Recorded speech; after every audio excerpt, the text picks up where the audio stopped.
반갑습니다. 갬빗입니다. 어, 얼마 전이라고 하기에는 몇 달 전이긴 한데 이제 데스크의 서빙 방식 개선이 어떻게 이루어졌는지에 대해서 발표를 하도록 하겠습니다. 이렇게 막 지금 업무 시간에 자꾸 강제 새로 고침 되는 게 너무 불편하다라고 여러 번 말씀을 하셔가지고 이거 좀 빨리 개선해야겠다. 발등에 불이 떨어져서 이거를 개선하게 되었습니다. 그럼 어떻게 했느냐? 일단 기존에 어떻게 이루어지고 있었는지를 좀 설명을 드릴게요. 기존에는 왜 새로 고침이 발생했어야 했냐면 일단 배포를 하게 되면은 그 도커 이미지에 모든 빌드 파일들이 다 올라갑니다. 그러면은 어떤 사용자가 새로 이렇게 진입했을 때 이제 저희가 이걸 쓰면 된다고 이게 버전 V1을 뭔가 내려줬어요. 근데 이러다가 저희가 V2라는 걸 새로 배포를 하게 되면은 기존에 있던 V1에 대한 것들을 다 버리고 새로운 V2에 대한 것만 이제 빌드 파일에 담아서 이제 서빙을 하게 됩니다. 그럼 V1을 사용하던 사용자는 이제 V1에 대한 거를 이제 이 파일 줘라고 요구를 하는데 지금은 V1을 다 버리고 V2밖에 없기 때문에 네가 지금 요구하는 게 없어. 404를 내려줍니다. 그러면은 이걸 어떻게 개선할 수 있을까? 일단 두 가지 방법을 생각했었어요. 일단 첫 번째, 도커 이미지를 만들 때 이전 버전들을 다 뭉뚱그려서 하나의 도커 이미지 안에 여러 버전들을 공존하게끔 하는 방법. 일단 이렇게 했을 때 장점은 기존과 거의 동일한 방식이어서 이제 뭐 데브옵스 팀이나 다른 팀한테 이렇게 지원 요청 없이 이제 저희 내부끼리 하는 걸로 이제 해결이 되는 장점이 있었어요. 근데 단점은 뭐냐? 이게 저희가 이제 계속 모든 버전을 하나의 도커 파일에 담을 수가 없기 때문에 일단 주기적으로 좀 이렇게 버려줘야 되는데 그거를 만약에 뭐 n일 뭐 예를 들어 뭐 5일이라 친다면 그 5일 동안 배포를 몇 번 해야 할지도 잘 모르기 때문에 그 빌드 파일 도커 이미지가 어느 정도 용량이 될지 가늠이 잘 안 됩니다. 뭐 예를 들어 5일 동안 뭐 100번 한다면 그 100개에 대한 버전을 다 들고 있어야 되기 때문에 엄청 큰 도커 이미지가 생기게 되겠죠? 그래서 이제 이러한 단점이 있었습니다. 그럼 두 번째 계획은 무엇이냐? 도커 이미지에는 이제 필수적인 것들, 뭐 인덱스 HTML이나 이제 기본적인 것들만 넣고 이제 나머지는 다 S3라는 이제 외부 스토리지에다가 업로드를 하고 이제 사용자가 요청하면은 S3로부터 이제 파일을 전송해주는 방식. 이 두 번째 계획이었어요. 이랬을 때 단점은 기존에는 이런 방식으로 서빙하고 있지 않았기 때문에 이제 S3라는 거를 이제 또 이제 요청을 해야 되는 이제 저희 팀 내부에서뿐만 아니라 이제 다른 팀한테까지 요청해야 되는 그런 단점이 있었지만 장점이 좀 컸습니다. 저희가 아무리 배포를 해도 이제 기본적인 그 도커 이미지에는 필수적인 것들만 들어가고 나머지는 다 S3 올라가기 때문에 이 이미지 크기가 매우 작아진다는 장점이 있었습니다. 그래서 이런 장점 때문에 계획 2로 가기로 결정을 했어요. 이랬을 때 이제 저희가 좀 자주자주 낮에도 좀 배포를 하고 싶었는데 이제 이런 것들을 좀 할 수 있지 않을까라는 기대감으로 일단 계획 2 방향으로 가기로 했습니다. 그리고 S3에다 이렇게 계속 아카이빙 해두면은 언젠가 뭐 디버깅이나 뭐 모종의 이유로 다시 꺼내서 쓸 수 있지 않을까? 이러면 좀 요긴하게 써먹을 수 있지 않을까라는 기대도 좀 있었습니다. 자, 그래서 이렇게 적용했을 때 어떻게 바뀌게 되느냐? 그러면은 이제 사용자가 딱 처음에 들어왔을 때 새로 파일을 받겠죠? 이제 V1에 해당하는 파일을 받습니다. 근데 그러다가 이제 저희가 V2 버전을 새로 업데이트하게 되면은 기존의 V1은 이제 S3에 그대로 있고 이제 V2에 해당하는 거를 S3에다 이렇게 올려줍니다. 그러면은 사용자 V1을 쓰던 사용자가 이제 V1에 해당하는 파일을 요청했을 때 S3에 있기 때문에 그 V1을 요청했으니까 V1에 해당하는 파일을 내려주고 또 새로운 사용자가 들어왔을 때는 이제 가장 최신 버전인 V2를 이제 내려주는 방식으로 개선을 할 수 있었어요. 근데 이랬을 때 좀 두 가지를 또 추가적으로 대응을 해줘야 되는데 그게 브레이킹 체인지와 이제 롤백에 대한 것들을 좀 대응을 해줘야 했습니다. 그럼 이것들을 어떻게 대응해 줬냐? 브레이킹 체인지 같은 경우에는 민 버전과 이제 비교를 해서 그 사용자가 요청한 버전과 민 버전을 비교해서 이제 이거 사용할 수 있다라고 판단이 되면은 내려주는 방식이었습니다. 좀 더 구체적인 예시를 들어서 설명해 드리면 이제 저희가 V3에서 V4로 이제 버전업을 했어요. V4로 이제 새로운 배포를 했는데 기존의 V3를 사용하던 사용자가 이제 V3에 해당하는 파일을 이제 서버에게 요청합니다.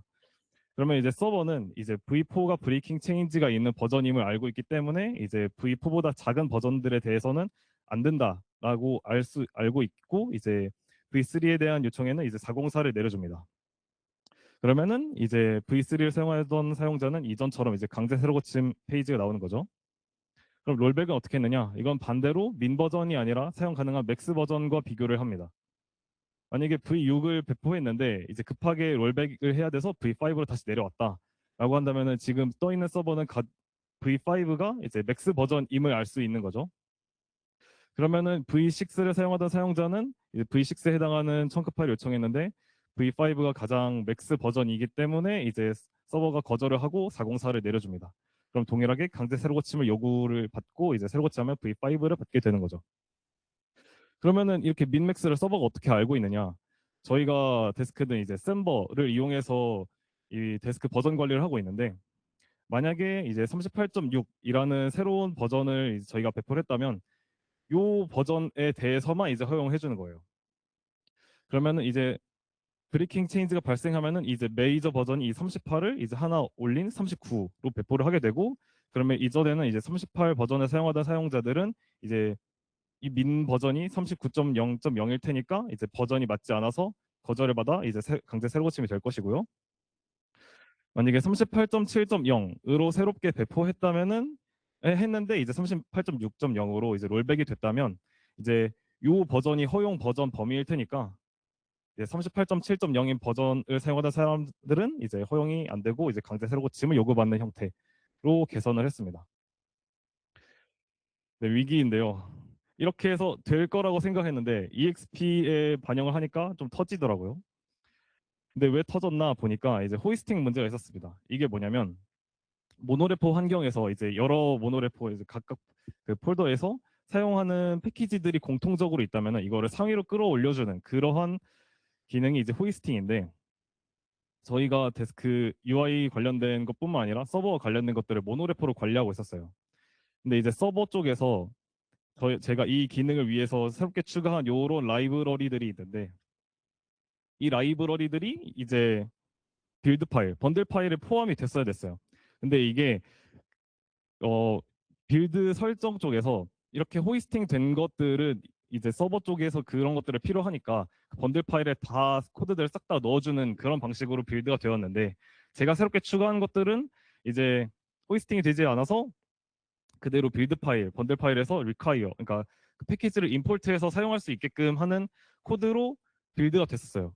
근데 이렇게 했을 때 설정상 그게 어, 빌드 파일에 포함이 되지 않아가지고 없는 패키지를 자꾸 임포트를 하려고 하니까 이거 너 지금 없는데 요구한다라는 에러가 발생을 했던 거고 그것 때문에 이제 EXP가 터져버린 거였죠. 그래서 이제 어떻게 해결을 했느냐? 이 두 패키지들도 빌드 파일에 이제 그대로 인라인으로 싹 다 코드가 들어가게끔 하는 방식으로 해결을 했습니다. 그리고 이제 또 이유가 있었는데 원래 논의할 때는 이러한 URL을 통해서 이제 요청하겠다라고 했는데 제가 이렇게 작업을 해버렸기 때문에 또 이러한 문제로 터지기도 했었습니다. 하지만 이 두 개 해결하니까 이제 EXP는 잘 돌아왔는데 근데 메모리가 터졌습니다. 이게 그 방식을 적용했을 때 이 서버에서의 메모리가 이런 식으로 터졌었는데 올라갔다가 이렇게 죽으면 다시 내려왔다가 다시 올라갔다가 죽으면 내려왔다가 이런 식으로 계속 반복을 하더라고요. 그래서 뭐가 문제일까? 일단 사용 이 원인으로 생각되는 게 두 가지가 있었어요. 메모리 누수일 수도 있고 아니면 사용자가 진짜 많아서일 수도 있다라고 생각했는데 근데 만약에 사용자가 많아서였다고 한다면 이게 계속 주기적으로 이렇게 발생하지 않고 그 한 번 초반에 축 치고 올라갔다가 이제 좀 내려가고 이제 그게 완만한 게 유지될 거라고 생각했는데 그렇지 않고 이게 계속 반복이 되니까 아 이거 메모리 누수겠구나 싶었어요. 이제 그게 코드상으로 뭐가 원인이었냐?